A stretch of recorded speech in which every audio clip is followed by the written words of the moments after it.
Telugu బుల్లితెరపై anchor గా మెరుపులు మెరిపించి silver screen పై అందాలు కురిపించిన బ్యూటీ అంటే ఇప్పుడు అనసూయ రేష్మిల పేర్లు గుర్తుకొస్తాయి.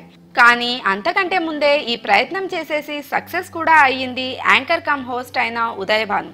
కొన్నింటిలో హీరోయిన్ గాను జులై టైటిల్ సాంగ్ లో మెప్పించిన ఈమె కొన్నేళ్లుగా కెరీర్ ను పక్కన పెట్టింది. గర్భం దాల్చడం, ఇద్దరు పండంటి కవలలకు జన్మనివ్వడం, వారి ఆలనా పాలనలో 3 ఏళ్లకు పైగా సమయం గడిచిపోగా ఇప్పుడు మళ్లీ తన స్టైల్లో తన స్థాయిలో రీ ఎంట్రీ ఇచ్చింది. నక్షత్రం మూవీ ఆడియో ఫంక్షన్ కు ఉదయ్ భాను హోస్ట్ గా వ్యవహరించగా స్టేజ్ పై ఈమె చూపించిన టాలెంట్ కు అందరూ ముగ్ధులైపోయారు.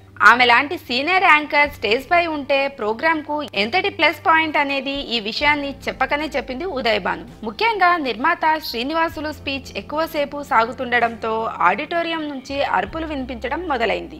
దీంతో ఆయన మాటలను సున్నితంగా కట్ చేసి ఆయన ఫీలింగ్ ను తనే ఒక మాటలో చెప్పేసి పంపేసింది ఉదయ్ భాను. పంపేయడం కాదు కానీ అలా పంపేందుకు ఆమె మాట్లాడిన తీరు, నా జాబ్ కి మీరు పోటీ వస్తున్నారా అని అడిగి నవ్వులు పంచిన విధానం మాత్రం సూపర్.